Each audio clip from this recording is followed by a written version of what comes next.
अस्सलाम dear students, आज की इस वीडियो में हम लोग ऑनलाइन अप्लाई करेंगे पाकिस्तान मेडिकल कमीशन की तरफ से जो स्कॉलरशिप है PMC national medical scholarship fund जो है उसमें ऑनलाइन अप्लाई करेंगे। अगर आप लोग में से भी कोई स्टूडेंट नेशनल स्कॉलरशिप फ़ंड जो है पीएमसी का उसमें ऑनलाइन अप्लाई करना चाहता है तो इस वीडियो ट्यूटोरियल को स्टेप बाय स्टेप फॉलो कीजिएगा। फर्स्ट ऑफ ऑल आप लोगों ने डियर स्टूडेंट्स गूगल पर आना है, गूगल पर सर्च कर लेना है पीएमसी। आप लोगों को इस तरह की वेबसाइट मिल जाएगी pmc.gov.pk। आप लोगों ने सिंपली इसके ऊपर क्लिक कर लेना है। पाकिस्तान मेडिकल कमीशन की ये वेबसाइट है। डियर स्टूडेंट्स, जो ही इसके ऊपर आप क्लिक करेंगे तो आप लोगों के सामने पीएमसी की ऑफिशियल वेबसाइट ओपन होकर आ जाएगी, जिसका इंटरफेस कुछ इस तरह से जैसे कि आप स्क्रीन के ऊपर देख सकते हैं। अगर आप लोग मोबाइल डिवाइस यूज़ कर रहे हैं तो आपके सामने इस तरह का इंटरफेस होगा, जैसा कि अभी आप लोग स्क्रीन के ऊपर मुलाहिजा कर सकते हैं। डियर स्टूडेंट्स, अगर आप मोबाइल यूज़ कर रहे हैं तो आपके सामने यहाँ पर जहाँ पे एमडी कैट लिखा हुआ है इसी के नीचे यहाँ पर सेकंड नंबर पर application open for PMC national medical scholarship fund. और अगर आप लोग कोई बड़ी स्क्रीन यूज़ कर रहे हैं तो डेफिनेटली आपके सामने इस तरह का इंटरफेस होगा, जहाँ पर आप लोगों को यहाँ पर मिल जाता है application open for PMC national medical scholarship.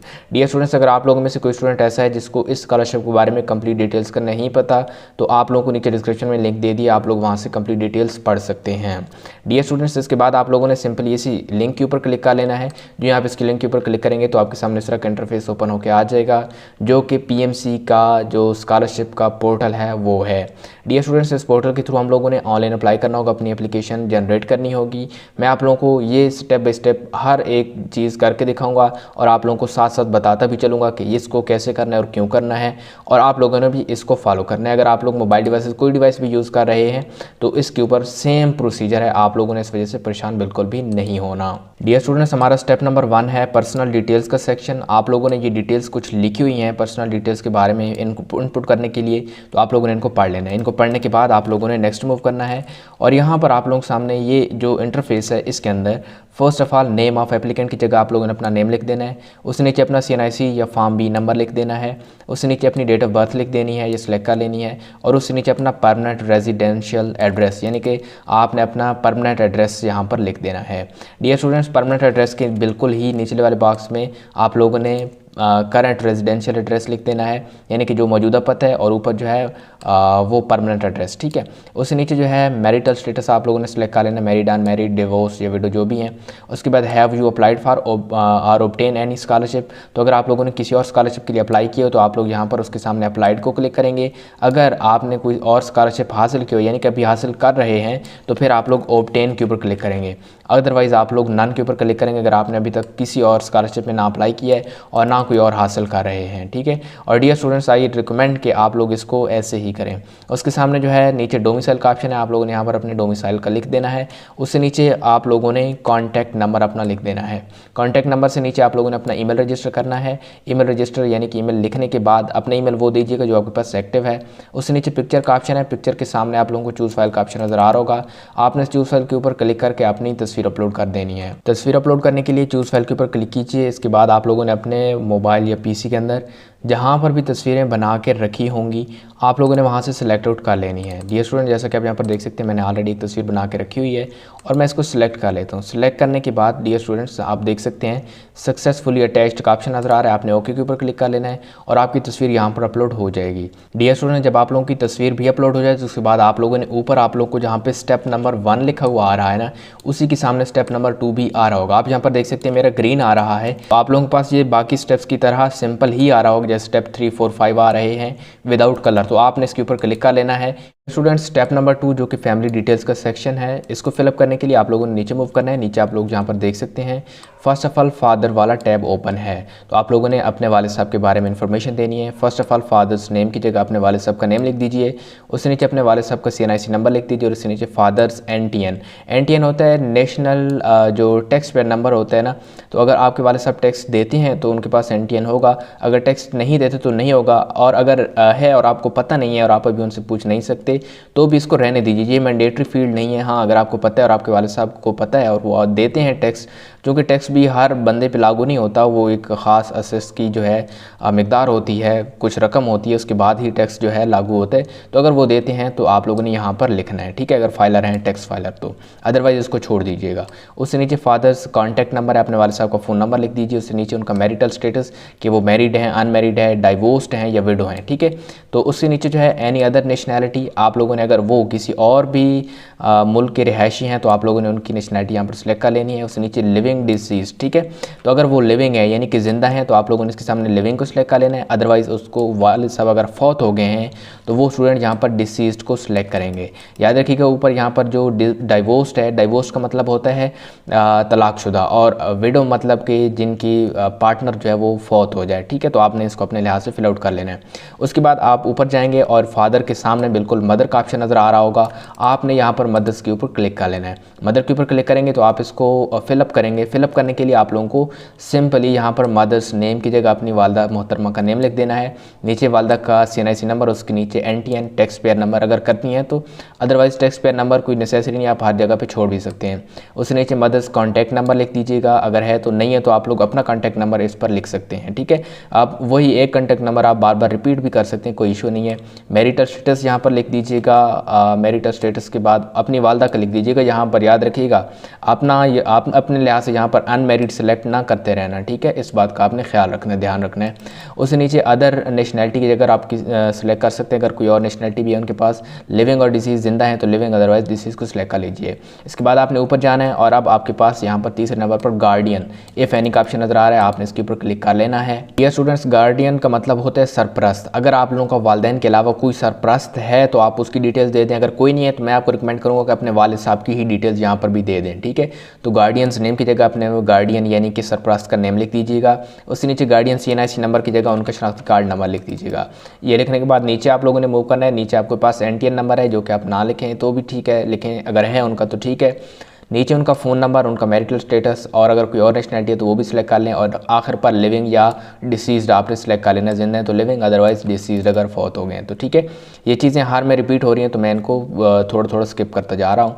उसके बाद आपके पास अगला है siblings dependent on parents and studying, ठीक है। डियर स्टूडेंट्स, इस सेक्शन में आप लोगों ने अपने उन बहन भाइयों की तादाद लिखनी है जो स्टडी कर रहे हैं यानी कि पढ़ रहे हैं और पेरेंट्स के ऊपर डिपेंडेंट है, मतलब वो खुद अर्निंग नहीं करते, वो आपके वालिदैन या सरपरस्त जो भी कमाता है उसी के कमाई से जो है खुद स्टडी कर रहे हैं, ठीक है। खुद कमाने वाले नहीं है, उनकी यहाँ पर तादाद लिख देनी। जैसे मैंने यहाँ पर तादाद लिखी है 2, तो 2 नीचे बॉक्स ओपन हो जाएंगे। यहाँ पर आप देख सकते हैं डिटेल ऑफ सिबलिंग 1 यानी कि एक की डिटेल, और उससे नीचे जो है आपके पास डिटेल ऑफ सिबलिंग 2 का भी जो सेक्शन है वो ऑटोमेटिकली ओपन हो जाएगा, ठीक है। आप जितनी भी ऊपर तादाद लिखेंगे ना, नीचे उतनी ही सिबलिंग्स की डिटेल्स आपके पास आ जाएंगी, ठीक है। तो आपने फर्स्ट ऑफ ऑल डिटेल 1 की जगह आपने अपने एक बहन भाई का नाम लिख देना है, जिसका भी आप लिख दें, कोई इशू नहीं, बड़े छोटे का यहाँ पर, ठीक है।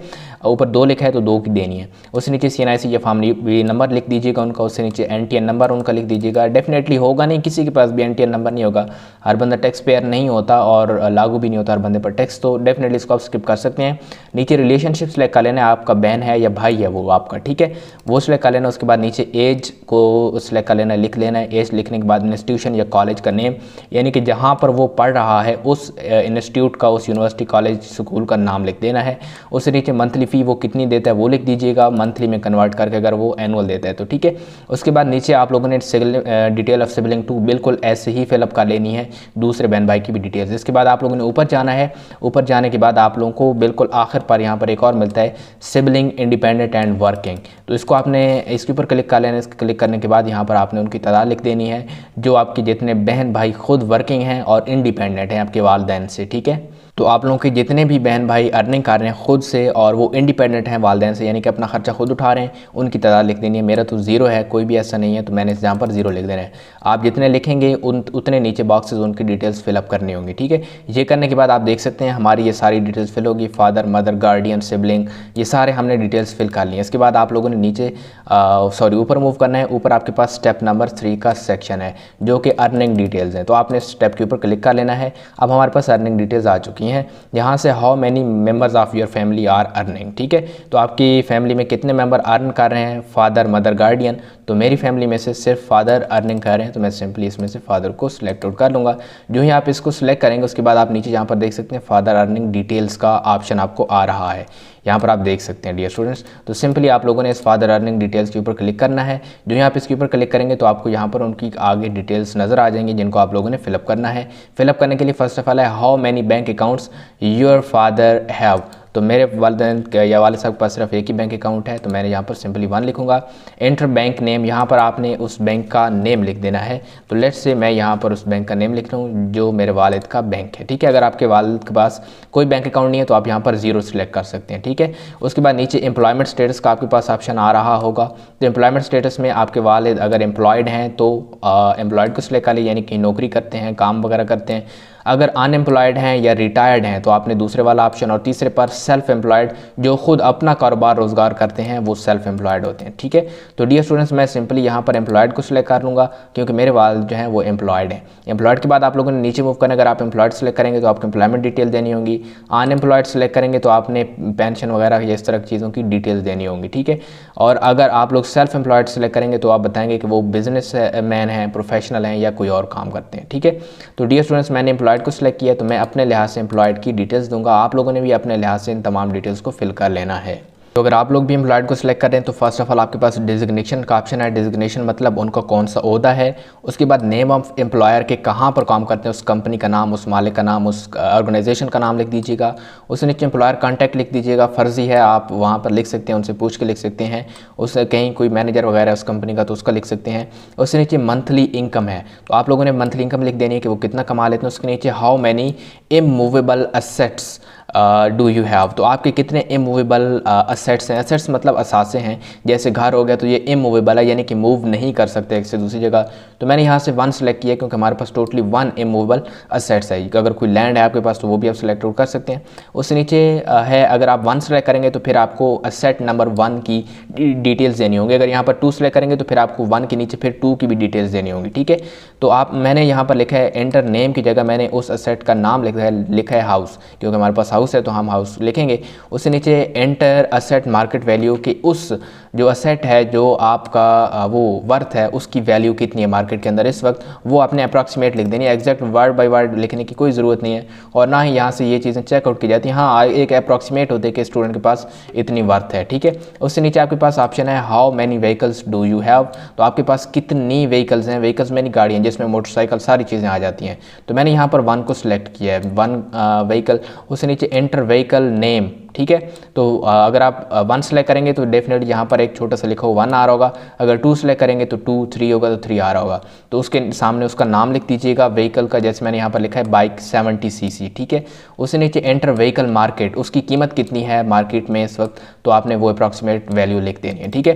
ये लिखने के बाद और कोशिश कीजिएगा ज़्यादा ना लिखिए, कम बेशक लिखते रहिए, ठीक है। ज़्यादा लिखने से आपका नुकसान है कि आपको उतना ही जो है अंडर एस्टिमेट किया जाएगा और आपको कहा जाएगा कि ये यार इतना ज़्यादा जो है मुस्तहिक नहीं है, मतलब इतना गरीब नहीं है बंदा, ठीक है। उससे नीचे आखिर पर आपके पास ऑप्शन है अदर इनकम, तो आपने यहाँ सेलेक्ट कर लेना। अगर आपका कोई और इनकम का सोर्स है, कोई रेंट पर चीज़ दी हुई है, कोई प्रॉफिट इन्वेस्टमेंट है, कोई एग्रीकल्चरल लैंड है इस तरह की ना, तो अगर कोई नहीं है तो नन को सिलेक्ट कर लीजिएगा। ये सिलेक्ट करने के बाद आपने ऊपर मूव करना है और ऊपर आप हमारा चूँकि ये अर्निंग डिटेल्स वाला सेक्शन स्टेप नंबर 3 कंप्लीट हो चुका है तो हम लोग स्टेप नंबर 4 पर मूव करेंगे। स्टेप नंबर 4 है इनकम डिटेल्स का सेक्शन। इनकम डिटेल्स के सेक्शन को हम लोग फिलअप करते हैं। इसको फिलअप करने के लिए हमारे पास 2 स्टेप्स हैं। नंबर 1 है टोटल फैमिली इनकम एनुअली और उसके सामने है टोटल फैमिली एक्सपेंडिचर एनुअली, ठीक है। इनकम मतलब कितने पेमेंट आती है एनुअली, आपका कितना इनकम है, और एक्सपेंडिचर मतलब कितना खर्चा कर लेते हैं। तो फर्स्ट ऑफ ऑल हम लोग एक्सपेंडिचर नहीं बल्कि एनुअली इनकम को फिलअप करेंगे और उसके बाद एक्सपेंडिचर को भी फिलअप करेंगे। फैमिली इनकम एनुअली को फिलअप करने के लिए फर्स्ट ऑफ ऑल आप लोगों ने यहाँ पर सैलरी लिख देनी है कि आप लोगों की एनुअली कितनी सैलरी आती है ओवरऑल कुल मिला के, ठीक है। उसके बाद अगर कोई पेंशन आती है तो उसकी यहाँ पर तादाद लिख दी है कि आपकी एनुअली पूरे साल में कितनी पेंशन आती है, बिजनेस से कितने पैसे आते हैं, प्रॉफिट ऑन इन्वेस्टमेंट कितना होता है, रेंट कितना इकट्ठा होता है, एग्रीकल्चर से कितने पैसे आते हैं। अगर नहीं आते किसी चीज़ से तो उसके सामने 0 अमाउंट लिखनी है, ठीक है, जैसे मैंने यहाँ पर लिखा है। और आखिर पर अदर की और किसी और सोर्स से अगर कोई पैसे आते हों, इन यहाँ पर जो ऊपर सोर्स लिस्ट किए गए, अगर इनके अलावा कहीं और से भी पैसे आ रहे हों तो उन तमाम सोर्सेज को मिला के यहाँ पर आखिर पर लिख दीजिए। और फिर उसके बाद आप लोगों ने टोटल फैमिली एक्सपेंडिचर के ऊपर क्लिक करना है और यहाँ पर एक्सपेंडिचर देने हैं। अगर आप लोग यहाँ पर फर्स्ट ऑफ ऑल रेजिडेंस है, रेजिडेंस के सामने अगर आप रेंट पर क्लिक करते हैं तो आप लोगों को यहाँ पर एजुकेशन फ़ीस से ऊपर एक दफ़ा रेंट की आ जाएगी कि आप कितना रेंट देते हैं एनुअली, ठीक है। और अगर आप ओन के ऊपर क्लिक करते हैं, चूँकि मेरा ओन है, अपना है, तो मैं सिंपली ओन के ऊपर क्लिक करूँगा तो मेरा वहाँ पर रेंट वाला ऑप्शन नहीं आ रहा होगा। तो आपका अगर रेंट रेंट वाला घर है तो आप रेंट को क्लिक करेंगे और उसके नीचे फिर बताएंगे कि आपका एनुअल कितना रेंट है, ठीक है। उसके बाद एजुकेशन फ़ी है कि टोटली आपकी एनुअली को आपकी फैमिली जो है वो एनुअली कितनी एजुकेशन फ़ी पे करती है, पूरे बहन भाइयों सब की मिला के, ठीक है, एनुअली। उसके बाद इलेक्ट्रिसिटी का बिल एनुअली कितना आ जाता है, एवरेज लिख दीजिएगा आप तमाम को कैलकुलेट करके, ठीक है। उसके बाद गैस का बिल आपका कितना आता है, उसके बाद टेलीफोन का बिल या इंटरनेट का बिल कितना है, मेडिकल का कितना खर्चा है, एनुअली, सारी चीज़ें एनुअली लिखनी है, ठीक है। अब मुझे पता है कि ये इतना आसान नहीं है, तो आप लोगों ने भी कौन सा एक ही झटके में एप्लीकेशन को फिल करने वाली बात नहीं करनी, आपने इन सारी चीज़ों को देखना है, आराम से उनको कैलकुलेट करना है और कैलकुलेट करने के बाद इनको यहाँ पर पुट करना है, ठीक है। डियर स्टूडेंट, आपने बड़े आराम से और बड़े ख्याल से, क्योंकि आप ये स्कॉलरशिप के लिए अप्लाई कर रहे हैं, कोई एरे गैरे नहीं, क्योंकि आपकी गफलत जो है आपका स्कॉलरशिप डबो सकती है, मतलब आपको ना मिलने के चांसेस फिर बन जाते हैं। उसके बाद नीचे मेडिकल के अलावा फ्यूल मेंटेनेंस, अगर आप फ्यूल और मेंटेनेंस यानी कि जो गाड़ी वगैरह या मोटरसाइकिल वगैरह है उसका फ्यूल और मेंटेनेंस वगैरह में कितना खर्चा आ जाता है। उसके बाद अदर अगर कोई और खर्चे हैं, अखराजात, जैसे 100 खर्चे अखराजात होते हैं जो यहाँ पर ऊपर लिस्ट ना किए गए हों, उनके ऊपर कोई खर्चा आता है तो वो लिख दीजिएगा। लिखने के बाद आप लोगों ने सिंपली स्टेप नंबर 5 जो आपको एजुकेशनल डिटेल्स का सेक्शन है, इसके ऊपर आपने क्लिक कर लेना है। डियर स्टूडेंट्स, इसके ऊपर आप क्लिक करेंगे तो यहाँ पर एजुकेशनल डिटेल्स में फर्स्ट ऑफ ऑल मैट्रिकुलेशन, उसके बाद FSC, यहाँ पर आप देख सकते हैं मैट्रिकुलेशन, FSC, HSSC और MD कैट की डिटेल्स हैं, आपने यहाँ पर अपनी डिटेल्स फिलअप कर लेनी है। इस सेक्शन में फर्स्ट ऑफ ऑल आपके पास मैट्रिकुलेशन या O लेवल की डिटेल्स हैं, तो इनको फिलअप करने के लिए फर्स्ट ऑफ ऑल आपके पास स्कूल या कॉलेज का नेम है, आप लोगों ने इस यहाँ पर उस स्कूल या उस कॉलेज या उस इंस्टीट्यूट का नाम लिख देना है जहाँ से आपने अपनी मैट्रिक लेवल की है या O लेवल की है कंप्लीट। उसके बाद आप लोगों ने उसका एड्रेस लिख देना है कि वो इंस्टीट्यूट कहाँ पर वाक़या है, उससे नीचे मंथली फ़ी कितनी होती थी और फाइनल रिजल्ट आपके यानी कि टोटल मार्क्स वहाँ से कितने आए थे, ठीक है, मैट्रिक के अंदर। उसके बाद आपने FSC या HSSC के ऊपर क्लिक करना है और यहाँ पर भी आप लोगों ने फर्स्ट ऑफ ऑल स्कूल या कॉलेज का नेम, उसके बाद एड्रेस, उसके बाद मंथली फ़ी और फाइनल रिजल्ट यानी कि टोटल मार्क्स कितने हैं ये लिख देना। उसके बाद MD कैट के ऊपर क्लिक करना है। MD कैट में आप लोगों ने फर्स्ट ऑफ ऑल यहाँ पर सिलेक्ट करना है कि पास्ट एंड टेस्ट 2020 या 2021, तो आप लोगों ने यहाँ से सिलेक्ट करना है कि पास्ट कौन सा साल आपने MD कैट पास किया है, 2020 में किया है तो ऊपर वाला, और अगर 2021 में किया है तो आप लोगों ने नीचे वाले में येस के ऊपर क्लिक कर लेना है, ठीक है। तो डियर स्टूडेंट, जहाँ पर पास्ट एंड टेस्ट 2020 है आपने वहाँ पे नो ज़रूर क्लिक करना है अगर आपने 2021 में दिया है, और अगर आपने 2020 में दिया है तो 2020 को येस और दूसरे को नो ज़रूर कीजिएगा, ठीक है। एक को यानी कि जो किया है उसको येस कर दें और दूसरे को छेड़ें भी ना, ऐसे नहीं करना। उसके बाद नीचे आपके पास रोल नंबर MD कैट 2021 का ऑप्शन है, तो आप लोगों ने यहाँ पर जौन से साल को सिलेक्ट किया होगा उस साल फिर आपने जिस रोल नंबर के साथ MD कैट में अपीयर हुए थे उस MD कैट के रोल नंबर को यहाँ पर लिख देना है। लिखने के बाद आप लोगों ने स्टेप नंबर 6 के ऊपर क्लिक करना है जो कि अटैचमेंट्स का सेक्शन है, तो सिंपली स्टेप नंबर 6 के ऊपर क्लिक कीजिए। यहाँ पर आपके बहुत सारे डॉक्यूमेंट्स रिक्वायर्ड हैं, जितनी सारी आपने डिटेल्स दी हैं उन तमाम डॉक्यूमेंट्स को अपलोड करना है। याद रखिएगा यहाँ पर कुछ डॉक्यूमेंट्स हैं जो मैंडेटरी हैं, जैसे यहाँ पर आप देख सकते हैं जिनके साथ रेड कलर का स्टार लगा हुआ है डॉक्यूमेंट्स के साथ, इस वाले डॉक्यूमेंट्स को अपलोड करना बहुत ज़रूरी है। स्टेप नंबर 6 में अटैचमेंट्स के सेक्शन में आप लोगों को अपने सारे डॉक्यूमेंट्स यहाँ पर अपलोड करने हैं। मैं बारी बारी पहले तमाम डॉक्यूमेंट्स को एक्सप्लेन करता हूँ, उसके बाद हम लोग इनको अपलोड भी करेंगे। फर्स्ट ऑफ ऑल आप देख सकते हैं एप्लीकेंट्स डोमिसाइल, अपना डोमिसाइल की तस्वीर अपलोड करें। उसके बाद एप्लीकेंट CNIC या फॉर्म बी नंबर, तो आप लोगों ने अपना CNIC या बेफार्म की तस्वीर जो है अपलोड कर लेनी है। उसके बाद CNIC या फादर गार्डियन, आप लोगों ने वालिद साहब का या अपने सरपरस्त का जो है CNIC यानी कि शनाख्त कार्ड को अपलोड करना, उसकी तस्वीर। उसके नीचे evidence of father monthly salary या पेंशन, ठीक है।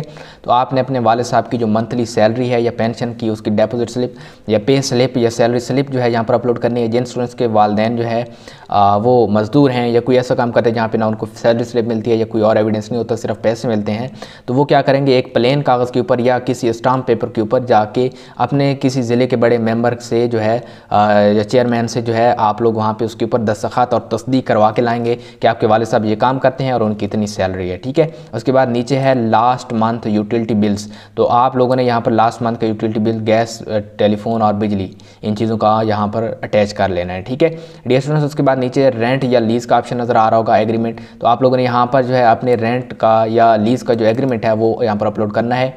अगर आपने कोई जो मकान है वो रेंट पर या लीज़ पर ले रखा है या फिर दे रखा है तो। उसके बाद नीचे है latest tuition fee receipts of applicant and siblings, तो आपने ना सिर्फ अपनी बल्कि अपने बहन भाइयों की जितनी भी लेटेस्ट जो फ़ी है यूनिवर्सिटी या कॉलेज की, उनकी रसीदें यहाँ पर लगानी है, ठीक है। तो उन तमाम को आप लोग एक ही फाइल के अंदर कंटेन करेंगे और वो फाइल यहाँ पर अपलोड करेंगे। उसके बाद नीचे जो है मेडिकल बिल्स हैं, तो अगर आपका कोई मेडिकल एक्सपेंडिचर है तो वो यहाँ पर अपलोड करें। अदरवाइज़ जिनके साथ ये रेड कलर का स्टार नहीं है वो जिन स्टूडेंट्स के ऊपर लागू हैं, अगर आपके पास वो हैं तो वो अपलोड करें। अगर आपके ऊपर वो लागू नहीं है, जैसे ऊपर जो है एक बिजली वाला बिल था, तो जिन स्टूडेंट्स के पास गैस या इस तरह के बिल हैं वही अपलोड करेंगे। जिनकी इलेक्ट्रिसिटी नहीं है लेट्स से, तो वो कैसे अपलोड करेंगे, तो वो छोड़ सकते हैं, ठीक है।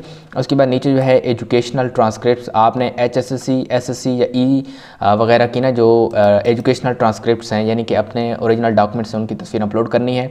याद रखिएगा उनको एक ही फाइल के अंदर कंटेन करना होगा। उसके बाद नीचे जो है any other scholarship applied for, किसी और स्कॉलरशिप में अप्लाई किया हुआ है तो उसका कोई डॉक्यूमेंट वगैरह यहाँ पर आप लोग अपलोड कर देंगे एज अ सबूत, ठीक है। अदरवाइज इसको करने की ज़रूरत नहीं है, क्योंकि मुझे पता है कि आप कोई और स्कॉलरशिप नहीं ले रहे होंगे। अगर ले रहे होंगे तो आपका ये स्कॉलरशिप लेने के चांसेस बहुत कम हो जाते हैं, ठीक है। इसके बाद डियर स्टूडेंट्स, आप लोगों ने क्या करना है, अपलोड करने के लिए सिंपली आप लोगों ने हर डॉक्यूमेंट के सामने चूज़ फाइल का ऑप्शन नज़र आ रहा होगा, आपने उस चूज़ फाइल के ऊपर क्लिक कर लेना है। क्लिक करने के बाद आप लोगों ने अपने मोबाइल या जो भी PC वगैरह उसमें से आप लोगों ने उस तस्वीर को सिलेक्ट आउट कर लेना है जो आप अपलोड करना चाहते हैं, ठीक है। तो डियर स्टूडेंट्स, मेरे पास यहाँ पर डोमिसाइल वगैरह की जो कॉपी है वो अवेलेबल है। मैं उसको सिंपली सिलेक्ट करूँगा और ओपन के ऊपर क्लिक करूँगा तो मेरी वो जो कॉपी है वो अपलोड हो जाएगी। यहाँ पर आप देख सकते हैं सक्सेसफुली अटैच का ऑप्शन आ गया, ओके के ऊपर क्लिक कर लें। तो डियर स्टूडेंट्स, तमाम डॉक्यूमेंट्स के लिए आप लोगों ने बारी बारी ऐसे ही अपनी फाइल्स अपलोड करनी है। मैं तमाम फाइल्स को at the same time upload करता हूँ, क्योंकि मैं नहीं चाहता कि वीडियो बहुत ज़्यादा लंबी हो। तो मैं इनको अपलोड करने के बाद नेक्स्ट हम लोग मूव करते हैं। याद रखिएगा जिनमें जैसे यहाँ पर HSSC और SSC की ट्रांसक्रिप्ट्स हैं, तो आप लोगों ने यहाँ पर अपनी ट्रांसक्रिप्ट सबको इकट्ठा कर लेना है। एक ही फाइल के अंदर तस्वीर हो तो वो अपलोड कर लीजिएगा, कोई और फॉर्मेट बना सकते हैं। तो आप लोगों ने तमाम को जो है एक ही तस्वीर के अंदर रखिएगा। तो डियर स्टूडेंट्स, जो ही आप अपने तमाम डॉक्यूमेंट्स को यहाँ पर अटैच कर लें, अपने तमाम अटैचमेंट्स कंप्लीट कर लें, तो उसके बाद आप लोगों ने यहाँ पर उसके सामने जो है स्कॉलरशिप जहाँ पर लिखे हुए स्टेप नंबर 7, इसके ऊपर चले जाना है। याद रखिएगा अगर कोई स्टूडेंट अपने अटैचमेंट देखना चाहता है तो वो हर अटैचमेंट के सामने व्यू अटैच फाइल के ऊपर क्लिक करके देख सकता है। खैर, आप लोगों ने स्टेप नंबर 7 के ऊपर क्लिक करना है, जो कि आपका फाइनल स्टेप है। ये स्टूडेंट, स्टेप नंबर 7 चूँकि एक फाइनल स्टेप है और इस स्टेप को फिलअप करने के लिए आप लोगों को फर्स्ट ऑफ ऑल यहाँ पर ऊपर जो इन्फॉर्मेशन दी गई इनको आप लोगों ने पढ़ लेना है। यहाँ पर कुछ अहम इन्फॉर्मेशन, इनको पढ़ने के बाद आप लोगों ने नीचे मूव करना है। नीचे आप लोगों को first of all applying for which programme आपको ऑप्शन नजर आ रहा होगा। तो आप लोग MBBS CBT कौन से प्रोग्राम के लिए अप्लाई कर रहे हैं उसको आप लोग सिलेक्ट कर लीजिएगा। सिलेक्ट करने के बाद नीचे आप लोगों को रिक्वायर्ड स्कॉलरशिप का ऑप्शन नज़र आ रहा होगा। आप लोगों ने रिक्वायर्ड स्कॉलरशिप की जगह येस को क्लिक कर लेना है। याद रखिएगा आप लोगों ने रिक्वायर्ड स्कॉलरशिप की जगह येस क्लिक करना है अगर आपको स्कॉलरशिप चाहिए। याद रखिएगा यहाँ पर दो चीज़ें आपको ऑफ़र की जा रही हैं, आपको स्कॉलरशिप भी ऑफ़र किया जा रहा है, आपको लोन भी ऑफ़र किया जा रहा है, ठीक है। तो अगर आप स्कॉलरशिप सेलेक्ट करेंगे येस तो आप लोग स्कॉलरशिप, अगर आप लोन सेलेक्ट करेंगे तो लोन, और अगर आप इन दोनों में अप्लाई करना चाहते हैं दोनों में सेम एप्लीकेशन पर इधर ही अप्लाई कर सकते हैं। मैं इन दोनों में अप्लाई करूंगा, ठीक है। तो रिक्वायर्ड स्कॉलरशिप और स्कॉलरशिप की जगह अमाउंट आपने यहाँ पर बतानी है कि आपको कितना स्कॉलरशिप चाहिए। तो मैं यहाँ पर अपना जो स्कॉलरशिप है उसकी अमाउंट बता देता हूँ कि मुझे कितना स्कॉलरशिप चाहिए। मुझे एटलीस्ट जो है इतना स्कॉलरशिप चाहिए, इतना मैंने लिख दिया है। इसके बाद आप लोगों ने नीचे मूव करना है। नीचे आपको रिक्वायर्ड स्टूडेंट लोन जो है यहाँ पर आपने, अगर आपको लोन चाहिए तो येस कर देना है, अदरवाइज इसको नो को क्लिक करना है, ठीक है। तो आपको कितना लोन चाहिए आप लोगों ने यहाँ पर अपना लोन बता देना है। लेट्स से कि मैं यहाँ पर लोन भी सेम अमाउंट का लिख रहा हूँ, या उससे ज़्यादा भी चाहिए तो आप लोगों को, यानी कि जितना आप लेना चाहते हैं आप उतना यहाँ पर लिखिएगा, ठीक है। खुद अपने लिहाज से देख लीजिएगा, हर स्टूडेंट ने, किसी ने भी मेरी कोई चीज़ कॉपी नहीं करनी, क्योंकि मेरी कोई चीज़ कॉपी करना आपको कोई फ़ायदा नहीं देने वाली, ठीक है। उसके बाद नीचे आपने मूव करना है। नीचे आपको स्टेटमेंट ऑफ नीड का ऑप्शन नज़र आ रहा है। स्टेटमेंट ऑफ नीड मतलब आप लोगों को ये स्कॉलरशिप क्यों चाहिए, ठीक है।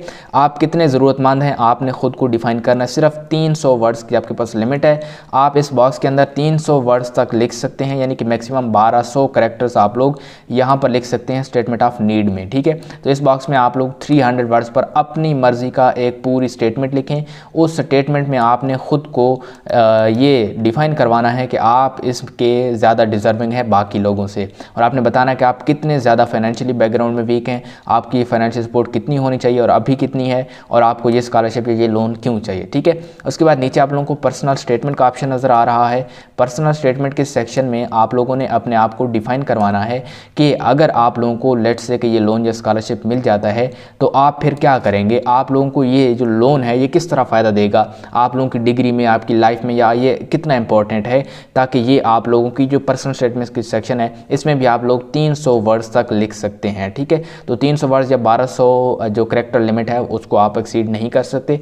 इतने ही अंदर रहते इस लिमिट के अंदर रहते हुए आपने इस चीज़ को जो है कंप्लीट करना है। ठीक है, ये लिखने के बाद अपनी मर्ज़ी से आराम से बैठ के इसको पहले रफ लिखिएगा, फिर उसको रिव्यू कीजिएगा। रिव्यू करने के बाद फिर से याद रखिएगा कहीं से इधर उधर से कॉपी करने की बिल्कुल भी ज़रूरत नहीं है। खुद अपना प्योर अपना लिखिएगा और सही से यूँ कीजिएगा कि एक बंदा आपसे पूछ रहा है आपके सामने बैठे हुए इंटरव्यू में। ठीक है, और वो अगर आपसे ये बात पूछता है, दोनों चीज़ें स्टेटमेंट ऑफ नीड और स्टेटमेंट ऑफ पर्सनल स्टेटमेंट, तो आप उनकी जगह क्या कहेंगे? स्टेटमेंट ऑफ जो है नीड, उसका मतलब है कि आप कितने नीडी हैं, आपको ये स्कॉलरशिप हमें क्यों देना चाहिए, हम किसी और को क्यों ना दें, तुम्हें क्यों दें। ठीक है, और जो दूसरा पर्सनल स्टेटमेंट है इसको लिखने के लिए आपसे यूँ समझ लें कि बंदा ये क्वेश्चन कर रहा है कि अगर मैं चलें आपको दे देता हूँ स्कॉलरशिप तो आप क्या करोगे। ठीक है, ये स्कॉलरशिप आपके किस तरह काम आ सकता है। ठीक है, कि आप बाकी लोगों से कितने मुनफरिद हो के आगे जाओगे ताकि मैं स्कॉलरशिप आप किसी और को नहीं बल्कि आपको दूं। ठीक है, तो आपने आराम से बैठ के इसको रफ में लिखना है। मुझे उम्मीद है कि मैंने आपको ठीक तरीके से समझा दिया होगा कि आपने स्टेटमेंट ऑफ नीड और पर्सनल स्टेटमेंट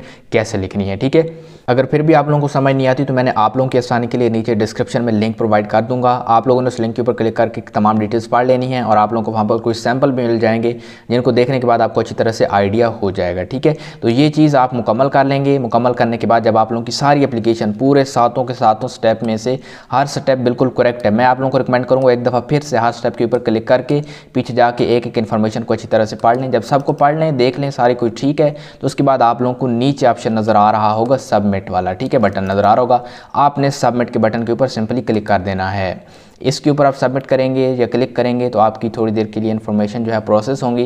प्रोसेस के बाद आपके सामने इस तरह की एनिमेशन आएगी सबमिटेड और आपने सिंपली ओके के ऊपर क्लिक कर लेना है। तो आप यहाँ पर देख सकते हैं फॉर्म ऑलरेडी सबमिटेड। तो डियर स्टूडेंट्स, आप लोगों की जो एप्लीकेशन है वो बड़ी आसानी के साथ यहाँ से सबमिट हो चुकी है। इसके बाद आप लोगों को कहीं से कोई एप्लीकेशन देखने वगैरह की कोई ज़रूरत नहीं है और ना ही यहाँ पर कोई स्टेटस देखने वगैरह का कोई ऑप्शन है, यानी कि PMC के पोर्टल के ऊपर बस आप लोगों ने अपनी एप्लीकेशन ऑनलाइन सबमिट कर देनी है। बाकी तमाम डिटेल्स आप लोगों को PMC की वेबसाइट और इस चैनल के ऊपर और आप लोगों की ईमेल के ऊपर कंप्लीट दी जाएंगी।